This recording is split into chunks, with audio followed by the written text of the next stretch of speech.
এখন ঘড়ির কাঁটায় বাজে ঠিক সকাল 5:30। তো এখন থেকে তোমাদের সাথে নিয়ে শুরু করে দিচ্ছি আজকের নতুন ব্লগ। তো সুপ্রভাত বন্ধুরা, কেমন আছো তোমরা সবাই? আশা করি তোমরা সবাই অনেক ভালো আছো, আর আমরাও বেশ ভালোই আছি। আমি বিউ, আর আমার সাধারণ ঘরকন্যা চ্যানেলে তোমাদের সকলকে জানাই মিষ্টি ওয়েলকাম। তো চলো তোমাদের সাথে নিয়ে শুরু করে দিই আজকের ব্লগ। তো দেখো, সকালে ঘুম থেকে উঠে পড়েছি প্রায় 5:10-15 নাগাদ।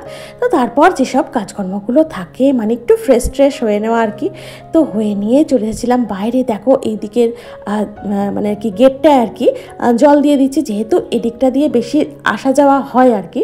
আর সামনের ফ্রন্টের ওই দিকটাও জল টল দিয়ে ভালোভাবে পরিষ্কার করে দিয়েছি, আর আশপাশটাও ভালো করে ঝাড়টার দিয়ে পরিষ্কার করে দিয়েছি।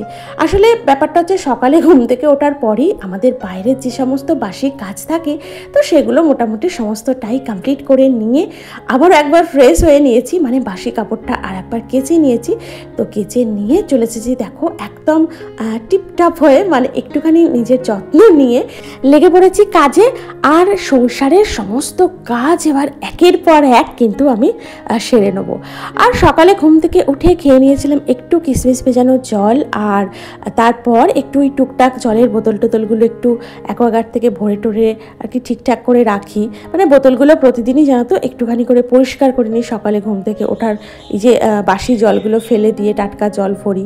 তো এগুলো করতে করতে প্রায় আমার ধারণা 20-25 মিনিট সময় লেগেই যায়। তো এই সমস্ত আর কি কাজগুলো করে নিয়েছিলাম গরম গরম চা, তারপর খেয়ে নিয়েছি।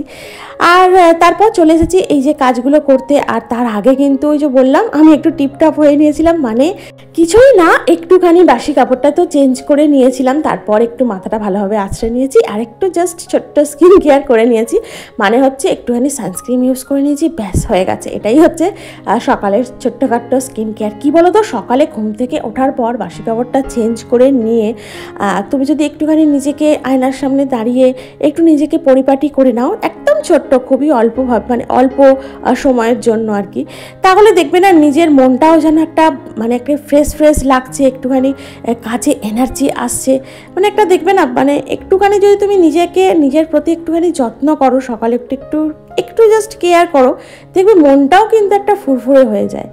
আর এদিকে জানো তো, অনেক দিন ধরেই ভাবছিলাম, মানে 2 দিন ধরে ভাবছিলাম যে বেড কাভারটা চেঞ্জ করব, তো কাচাকুচিটা করতেও তো একটু সময় লাগে। তো এদিকে মেয়েকে নিয়ে সকালে রোজই বেরোতে হচ্ছিল, কালো যদিও বেরোতে হয়েছে, কিন্তু ভাবলাম যে না, বেরোতে যতই হোক না কেন আজকে কিন্তু আমি চেঞ্জ করব। কারণ আমার কি বলতো, অনেক দিন একটা বেড কাভার পেতে রাখলে না কেমন একটা লাগে, তাছাড়াও বেড কাভারটা বেশ একটু ময়লাও লাগছিল, তার জন্য না তুলে দিয়ে আজকে এই বেড কাভারটা পেতে নিলাম। এটা জানো তো, মানে কদিন ধরেই আর কি নিয়ে মানে খাটের মধ্যেই রাখা হচ্ছে, কিন্তু রাতে শোবার সময় আর খাট থেকে নিচে নামিয়ে দেওয়া হচ্ছে, মানে এখন তো আর গায়ে দিতে লাগছে না। দিনের বেলা ভাঁজ করে বিছানার উপরে রাখছি, আবার রাতে শুতে আসার আগে বিছানা থেকে নামিয়ে পাশে একটা জায়গায়, কোনো একটা জায়গায় রেখে দিচ্ছি। তো এই আর কি, তা ভাবলাম তাহলে এটাই পেতে দিই এখন, যেহেতু হাতের সামনে আছে আর ইউজও হচ্ছে না, তো এটা কাঁচাই আছে, তো সেভাবে তো একদিনও ইউজ করা হয়নি, মানে একদিনের জন্য গায়ে দেওয়া হয়নি কাচার পর থেকে, জাস্ট ওই নিয়ে রাখা হচ্ছিল যদি কোনো সময় আর কি ঠান্ডা লাগে বা একটু শীত করে সকালের দিকে। তো শীত কি প্রচণ্ড, ঘুমোতেই দেখছি ঘেমে যাচ্ছি, আর চাদর গায়ে দেওয়া তো দূরে থাক। আর এদিকে দেখো বিছানাটাও গোছানো হয়ে গিয়েছিল। আসলে কি বলতো, ঘরের মধ্যে না বিছানাটা আমাদের যে বেডটা, সেটা না অনেক বড় ভূমিকা পালন করে। সেটা যদি গুছিয়ে টিপটপভাবে রাখা যায় না, তাহলে ঘরের মধ্যে আর কি গোছগাছের কাজ তার মধ্যেই কিন্তু 70%ই মনে হয় শেষ হয়ে গেছে। মানে বিছানাটা যদি একদম টিপটপ নিট অ্যান্ড ক্লিন গোছানো থাকে, তাহলে মনে হয় কিন্তু ঘরটা বেশ গোছানোই লাগছে। আর ঘর দোরের মধ্যে যদি বিছানাটা একদম অগোছালো হয়ে পড়ে থাকে, এলোমেলো হয়ে পড়ে থাকে, তাহলে কিন্তু ঘরটা তুমি যতই আশপাশটা গুছিয়ে রাখো না কেন, ঘরটা সেই অগোছালোই লাগবে। এদিকে দেখো চারপাশের ফার্নিচারগুলো ভালোভাবে মুছে টুচে পরিষ্কার করে নিয়ে ঘরে চলে এসেছিলাম। এই ঘরের বিছানাটাকেও ভালোভাবে ঝেড়ে আর কি পরিপাটি করে গুছিয়ে নিয়েছি। আর তারপর চলে এসেছি ফ্রন্টের দিকটার, সামনের মেন গেটের দরজাটা জানো তো সবসময়ের জন্য পরিষ্কার পরিচ্ছন্ন, ধুলো মুক্ত এইভাবে রেখে দিতে হয়।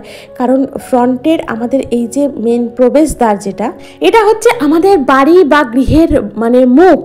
তো এটা কিন্তু আমাদের বাড়ির জন্য অনেক বড় ভূমিকা পালন করে।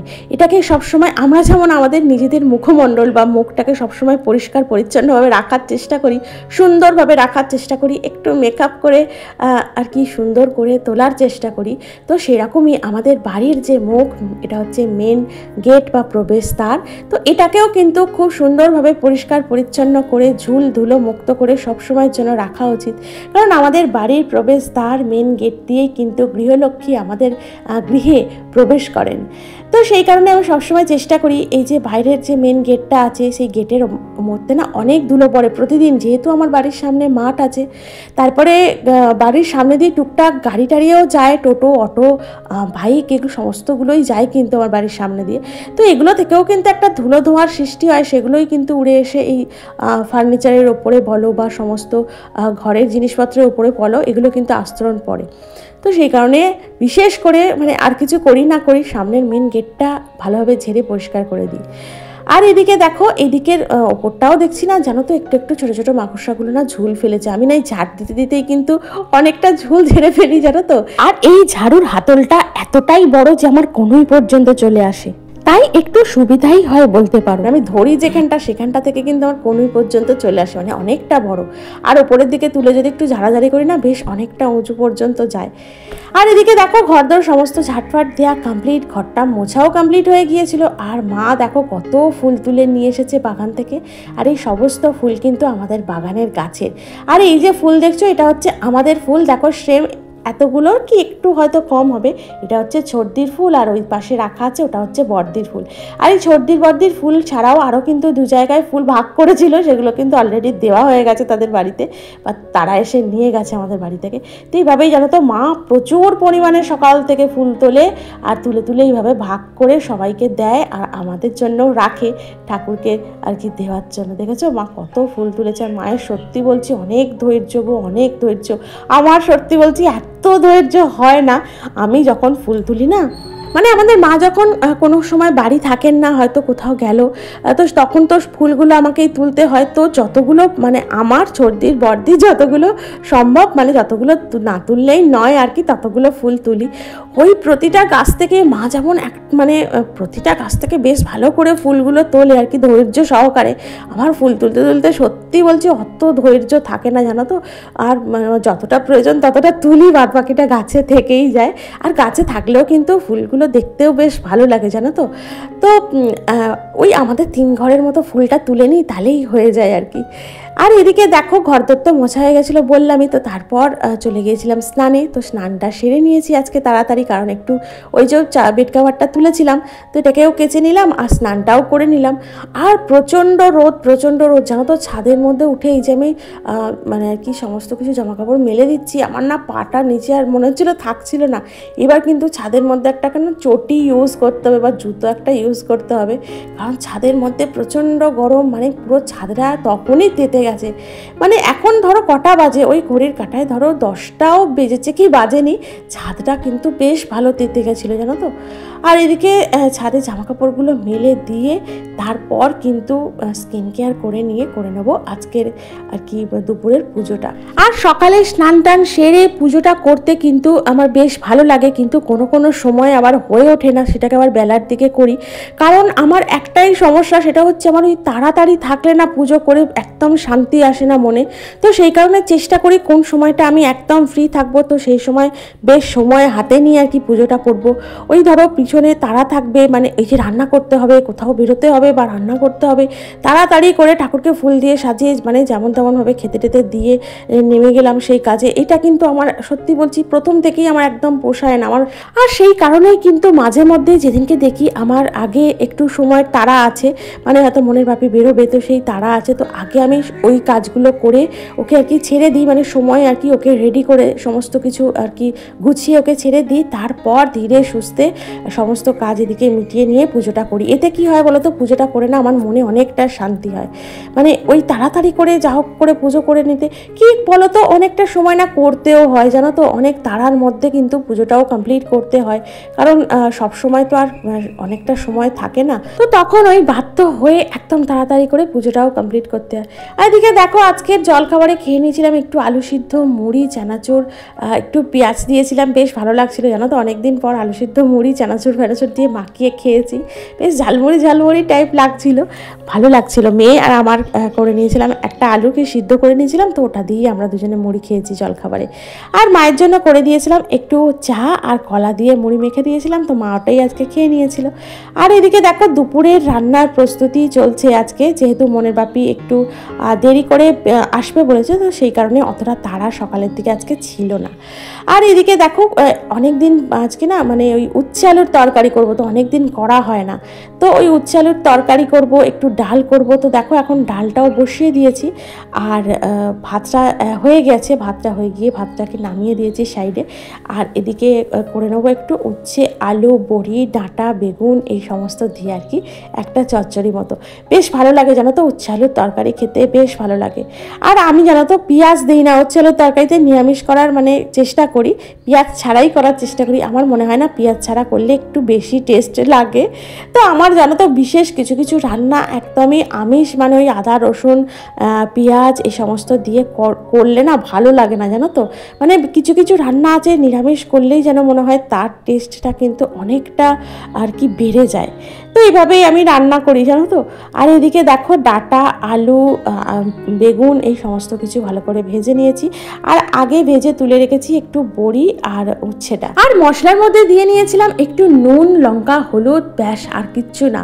আমি কিন্তু এতে সর্ষে বাটাও দিই না জানো তো, মানে হালকা ফুলকা রান্না করার সমস্ত সময় চেষ্টা করি। তো সেটাই আর কি। কী বলো তো, সব তরকারিতে সর্ষে বাটা দিলে না একটুখানি গ্যাস অম্বলেরও প্রবলেম হতে থাকে সন্ধ্যার দিকটায়। তো আজকে যেহেতু একটু ওই পাবদা মাছ রান্না করব, তো তাতেও তো একটু সর্ষে পড়বে, তো সেই কারণে ভাবলাম উচ্ছের তরকারিটা একদম হালকা করি আর কি, এতে সর্ষে বাটা দিইনি। আর এদিকে দেখো বড়িটার উচ্ছেটা যে ভেজে তুলে রেখেছিলাম সেটাকে এর মধ্যে আবার দিয়ে নিলাম, দিয়ে নিয়ে ভালোভাবে একটুখানি ফুটিয়ে নিয়ে তারপর নামিয়ে নিচ্ছি তরকারিটা। আর বেশ ভালো লাগে জানো তো, দুপুরে ভাতে যখন প্রথম পাতে এই উচ্ছের তরকারিটা খাচ্ছিলাম জাস্ট ফাটাফাটি লাগছিল। আর অনেক দিন ডাঁটা আলু উচ্ছে দিয়ে তরকারিও খাওয়া হয়নি, তো সেই কারণে আজকে করে নিয়েছিলাম। আর এদিকে দেখো ভেজে দিচ্ছি পাবদা মাছ, আর প্রচণ্ড পরিমাণে ফাটছিল, তো সেই জন্য জানো তো চাপা দিয়ে দিয়ে ভাজছিলাম। আর মাছ আমি একটু মাঝে মধ্যে চাপা দিয়ে দিয়েই ভাজি, কারণ কি বলো তো তেল এত পরিমাণে আর কি ছিটকে ছিটকে আসে, নিজের গায়ে তো লাগেই, প্লাস চারিদিকে গ্যাস ওভেনের চারিদিকটায় ওই পাশের আর কি আশেপাশে তো ছিটকে ছিটকে পড়ে। তো সেই কারণে না আমি বেশিরভাগ আর কি রান্না না দেখবে চাপা দিয়ে দিয়ে করার চেষ্টা করি, মানে ওই ছিটকে ছিটকে যাতে একটু কম চারিদিকে ছড়ায় আর কি। এদিকে দেখো আমার পাবদা মাছের ঝালটাও রেডি হয়ে গেছে একদম। তো মনের ভাবিকে এদিকে খেতেও দিয়ে দেবো পাবদা মাছের ঝাল, ডাল, আর হচ্ছে তোমার এদিকে করে নিয়েছিলাম একটু উচ্ছে আলুর তরকারি। তো রান্নাবান্নাটা কমপ্লিট করে নিয়ে দেখো এদিকে গ্যাসটা ভালোভাবে পরিষ্কার করে নিচ্ছি। আর জানো তো মন কিন্তু এই পাবদা মাছ খাবে না, ওর জন্য কিন্তু আবার খেতে বসার আগে একটা ডিম ভেজে দিতে হবে। আর মাঝে মধ্যে আমি না প্রচণ্ড ওর উপরে রেগে যাই, যে যত বড় হচ্ছে তত কিন্তু খাবারের মধ্যে খুঁত ধরতে মানে আর কি শিখছে, যে এই জিনিসটা খাবো না, ওই জিনিসটা খাবো না। হ্যাঁ, তো খালি বলবে এই মাছটা এমন, ওই মাছটা তেমন, আমি এটা খাবো না, আমি ওটা খাবো না। তো খেতে তো শিখতে হবে, একটু তো কিছু খেতে হবে, খেয়ে তো দেখতে হবে যে তার স্বাদটা কেমন। তো কি বলবো বলো, খাবে না। এবার আমরা মাছ দিয়ে ভাত খাবো আর সেই মেয়েটা খাবে না, তো সেই কারণে ওকে আর কি একটা ডিম অমলেট করে দেবো যখন আমরা ভাত খেতে বসবো তখন। আর এদিকে দেখো বাসন টাসন মাজা তো কমপ্লিট হয়ে গেছে, তারপর এদিকে গ্যাসটা, চিমনিটা আর তার আশেপাশের জায়গাটা ভালোভাবে পরিষ্কার করে নিচ্ছি। এই কাজটা করতে আমার খুব বেশি হলে 4 থেকে 5 মিনিট সময় লাগে, কিন্তু এই 4 থেকে 5 মিনিট সময় যদি আমরা প্রতিদিন ঘরের মধ্যে এই রান্নাঘরে একটুখানি গ্যাস চিমনিটা পরিষ্কার বা তার আশপাশটা পরিষ্কারের জন্য দিয়ে থাকি, তাহলে কিন্তু রান্নাঘরটা একদম নিট অ্যান্ড ক্লিন, ঝকঝকে পরিষ্কার থাকে। আর শুধুমাত্র রান্নাঘর নয়, ঘরের প্রত্যেকটা কাজ যদি এভাবে বুদ্ধি খাটিয়ে আমরা করে নিতে পারি, তাহলে কিন্তু প্রত্যেকটা কাজ আমরা স্মার্টলি করে নিতে পারবো। কি বলতো, সংসার করতে গেলে বুদ্ধি আর গুণ এই দুইয়েরই প্রয়োজন। রূপ না থাকলেও চলবে জানো তো, রূপটা না থাকলেও চলে, তবে আমাদের প্রত্যেকটা হাউসওয়াইফের মধ্যে যদি গুণ আর বুদ্ধি থাকে, তাহলে কিন্তু সংসারটা আমরা বেশ খুব ভালোভাবে মানে আর কি সাজিয়ে গুছিয়ে পরিপাটিভাবে করে নিতে পারবো। আর এদিকে দেখো মনের জন্য করে নিয়েছিলাম গরম গরম ডিমের অমলেট, আর এদিকে দেখো লাঞ্চেও বেড়ে নিয়েছিলাম আজকের ভাত, উচ্ছে আলুর তরকারি, ডাল, আর এই ছিল পাবদা মাছের ঝাল, আর মনের জন্য ছিল ওই ডিমের অমলেট। তো মন জানো তো টিভিতে কার্টুন হচ্ছিল, তো সেই কার্টুন দেখতে দেখতে ঘরের মধ্যেই খাবারগুলো খাচ্ছিল, মানে লাঞ্চটা আর কি সেরে নিচ্ছিল। আর এই তো দেখো তোমাদের সাথে দেখা হচ্ছে একদম বিকালে। বিকালে বলতে এই এখন ঘড়ির কাঁটায় হবে 5:30 নাগাদ। তো মেয়ে আর মনের বাপি আর কি দুজনে মিলেই বেরিয়ে গেছে। মেয়ের পড়া আছে 6টা 10-15 থেকে, তো সেই কারণে দুজনে বেরিয়ে গেছে। আর আমি তারপর চলে এসেছি ছাদে। এই যে মেলে দেওয়া জামা কাপড়গুলো তুলে নেবো, আর হচ্ছে গাছগুলোতে একটু জল দিয়ে দেবো। কি জানো তো ছোটো ছোটো দেখছি না আগাছা আর কি জন্মে গেছে, মানে গাছগুলোর আর চারপাশটা আর কি ওই ছোটো ছোটো একদম ছোটো ছোটো আর কি হয়েছে সবে। তো সেগুলোকেও তুলে পরিষ্কার করে দিলাম, আর গাছগুলোকে ভালো করে জল টল দিয়ে দিলাম। আর একদম সকালে জল দিই জানো তো, সারাদিনে জল একদম পুরো টেনে যায়, আর মানে পুরো শুকনো খটখট করে আর কি। তারপর এই যে মেলে দেওয়া জামা কাপড়গুলো একদম তো শুকিয়ে খটখটে হয়ে গেছে, তো এগুলোকেও তুলে নিলাম। তুলিয়ে গুছিয়ে টুছিয়ে জিনিস জায়গায় রেখে দিয়ে তারপর কিন্তু করে নেবো আজকের সন্ধ্যার বিনতি প্রার্থনা। তো প্রার্থনা করব বলে চলে এসেছি, ধূপ দীপ শঙ্খ বাজিয়ে করে নেবো আজকের দয়ালের সন্ধ্যার বিনতি প্রার্থনা। তো সত্যি বলছি প্রার্থনাটা করার পর কিন্তু মনটা খুব ভালো লাগে। আর যেহেতু মনের বাপি বাড়ি নেই, সেহেতু আমি আর মা দুজনে মিলে সন্ধ্যায় এই যে বিনতি প্রার্থনা এটা করে নেব। আর এখন জানো তো আমাদের প্রার্থনার টাইম কিন্তু অনেকটা পিছিয়ে গেছে, মানে একটু আর কি দেরি করে প্রার্থনাটা হয়। তো চাইলেই আমি একটু ভালো করে রেস্ট নিতে পারি, দুপুরবেলার দিকটা একটু ঘুমাতে পারি, কিন্তু কি জানো তো সত্যি বলছি কাজের এত চাপ থাকে তখন কিন্তু আর হয়ে ওঠে না। মানে একটু যে ঘুমাবো নিশ্চিন্তে, তো সেই ঘুমটাও কিন্তু হয়ে ওঠে না দুপুরবেলার দিকে। জাস্ট একটু শুয়ে থাকি, জাস্ট একটু রেস্ট নিই, ব্যাস এটুকুই। আর ধূপ দীপ শঙ্খ বাজিয়ে করে নেবো আজকের আমার দয়ালের সন্ধ্যার বিনতি প্রার্থনা। তো প্রার্থনা করার পর জানো তো এই ঠাকুরের জায়গাটাও কিন্তু ভালো করে আর কি পরিষ্কার করে নিই। তো পরিষ্কার করে নিই আগে বেদিটাও, কারণ হচ্ছে ফুল টুল দিয়ে সাজাই তো সকালে। তো এসে আগে ঠাকুরের বেদিটা ভালোভাবে পরিষ্কার করে নিই, মানে ওই যে ফুলগুলো তো এখন সকালে দিই আর কি, দিয়ে পুজো করি। সন্ধ্যায় এসে দেখি একদম পুরো মরমরে টাইপের হয়ে গেছে, মানে গরমের মধ্যে একদম শুকিয়ে যায়। তো সেগুলোকেই নামিয়ে ভালো করে পরিষ্কার করে তারপর কিন্তু সন্ধ্যা দিই আর প্রার্থনাটা শুরু। আর এদিকে দেখো তোমাদের সাথে দেখা হচ্ছে বেশ অনেকটা রাতে, মানে এখন বাজে ওই 9:30 9টা এরকম। তো মন বাড়ি এসেই কিন্তু নিয়ে চলে এসেছে আমাদের লুচিরানিকে। তো লুচিরানি এসে দেখো গরমের মধ্যেও কেমন একটা করছে, হাঁপাচ্ছে। ওপরে কিন্তু ফ্যান চলছে, তার সত্ত্বেও কিন্তু মানে কেমন একটা কষ্ট পাচ্ছে, হাঁপাচ্ছে। আর দেখছো কেমন খেলছে আমার সাথে, হাতটা বারবার হাতের ওপরে দিচ্ছে। তো এই হচ্ছে দুষ্টুমি ওর। আজকে আবার স্নান সেরেছে জানো তো, সুন্দরী তো আরও সুন্দরী লাগছে ওকে দেখতে। তো আবার একটা টিপ পরিয়ে দিয়েছিলাম আমি বাড়িতে আসার পর। আর এদিকে দুষ্টুমির তো শিরোমণি, বাড়িতে এসে এতটুকু স্থির থাকে না। আর ওর খেলা হচ্ছে আমার এই ঝাড়নটা। এই ঝাড়নটাকে যেখানে থাকে ও জানে জানো তো, এসেই আগে চলে যাবে ঝাড়নটাকে নিয়ে আসতে, আর নিয়ে এসে এভাবে খেলতে থাকে জানো তো। আর এদিকে ওর সত্ত্বে বসে থাকলেও হবে না, করে নিয়েছিলাম আজকে রাতের রুটি, আর একটু করে নিয়েছিলাম ঢেঁড়স আলু ভাজা, সাথে ছিল একটু মিষ্টি, আর দুপুরের একটু তরকারি ছিল। তো এই হচ্ছে আজকে রাতের ডিনার। তো চলো আজকে ভিডিওটা এখানেই রাখলাম। তোমাদের যদি ভালো লেগে থাকে অবশ্যই একটা লাইক করো, কমেন্ট করো, আমার চ্যানেলটিকে সাবস্ক্রাইব করে আমার পাশে থেকো প্লিজ। দেখা হচ্ছে পরবর্তী ব্লগে। Tata, good night.